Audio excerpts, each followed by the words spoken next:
رسول اللہ صلی اللہ علیہ وسلم نے ہمیں نصیحت فرمانے کے لیے کچھ دن مقرر کر دیے تھے، اس ڈر سے کہ کہیں ہم کبھی دخاطر نہ ہو جائیں۔ صحیح بخاری حدیث نمبر 68۔ آپ صلی اللہ علیہ وآلہ وسلم نے فرمایا، آسانی کرو اور سختی نہ کرو، اور خوش کرو اور نفرت نہ دلاؤ۔ صحیح بخاری حدیث نمبر 69۔ عبداللہ ابن مسعود ہر جمعرات کے دن لوگوں کو وعظ سنایا کرتے تھے۔ ایک آدمی نے ان سے کہا، اے ابو عبد الرحمن، میں چاہتا ہوں کہ تم ہمیں ہر روز وعظ سنایا کرو۔ انہوں نے فرمایا، تو سن لو کہ مجھے اس امر سے کوئی چیز مانع ہے تو یہ کہ میں یہ بات پسند نہیں کرتا کہ کہیں تم تنگ نہ ہو جاؤ، اور میں وعظ میں تمہاری فرصت کا وقت تلاش کیا کرتا ہوں، جیسا کہ رسول اللہ صلی اللہ علیہ وسلم اس خیال سے کہ ہم کبھی دخاطر نہ ہو جائیں وعظ کے لیے ہمارے اوقات فرصت کا خیال رکھتے تھے۔ صحیح بخاری حدیث نمبر 70۔ رسول اللہ صلی اللہ علیہ وسلم نے فرمایا، جس شخص کے ساتھ اللہ تعالی بھلائی کا ارادہ کرے اسے دین کی سمجھ عنایت فرما دیتا ہے، اور میں تو محض تقسیم کرنے والا ہوں، دینے والا تو اللہ ہی ہے، اور یہ امت ہمیشہ اللہ کے حکم پر قائم رہے گی، اور جو شخص ان کی مخالفت کرے گا انہیں نقصان نہیں پہنچا سکے گا یہاں تک کہ اللہ کا حکم قیامت آ جائے اور یہ عالم فنا ہو جائے۔ صحیح بخاری حدیث نمبر 71۔ عبداللہ بن عمر رضی اللہ تعالی عنہ کہتے تھے کہ ہم رسول اللہ صلی اللہ علیہ وسلم کی خدمت میں حاضر تھے کہ آپ صلی اللہ علیہ وسلم کے پاس کھجور کا ایک گابھا لایا گیا۔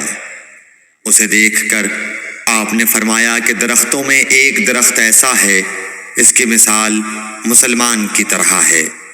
ابن عمر کہتے ہیں کہ یہ سن کر میں نے ارادہ کیا کہ عرض کروں کہ وہ درخت کھجور کا ہے، مگر چونکہ میں سب میں چھوٹا تھا اس لیے خاموش رہا۔ پھر رسول اللہ صلی اللہ علیہ وسلم نے خود ہی فرمایا کہ وہ کھجور ہے۔ صحیح بخاری حدیث نمبر 72۔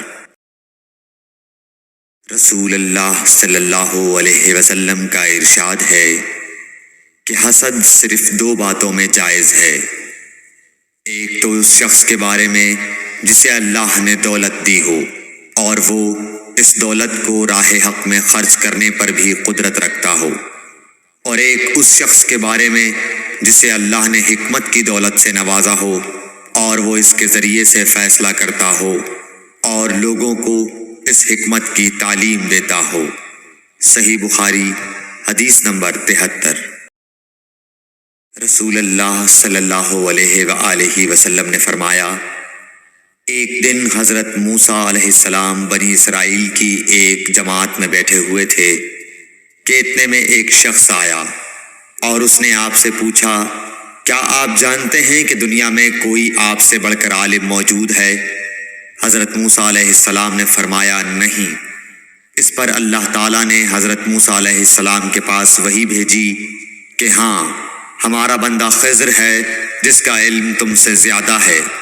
حضرت موسیٰ علیہ السلام نے اللہ سے دریافت کیا کہ خضر علیہ السلام سے ملنے کی کیا صورت ہے؟ اللہ تعالیٰ نے ایک مچھلی کو ان سے ملاقات کی علامت قرار دیا اور ان سے کہہ دیا کہ جب تم اس مچھلی کو گم کر دو تو واپس لوٹ جاؤ، تب خضر سے تمہاری ملاقات ہوگی۔ تب موسیٰ علیہ السلام چلے اور دریا میں مچھلی کی علامت تلاش کرتے رہے۔ اس وقت ان کے ساتھی نے کہا، جب ہم پتھر کے پاس تھے کیا آپ نے دیکھا تھا؟ میں اس وقت مچھلی کا کہنا بھول گیا اور شیطان ہی نے مجھے اس کا ذکر بھلا دیا۔ موسیٰ علیہ السلام نے کہا، اسی مقام کی ہمیں تلاش تھی۔ تب وہ اپنے نشانات قدم پر پچھلے پاؤں باتیں کرتے ہوئے لوٹے۔ وہاں انہوں نے خضر علیہ السلام کو پایا۔ پھر ان کا وہی قصہ ہے جو اللہ نے اپنی کتاب قرآن میں بیان کیا ہے۔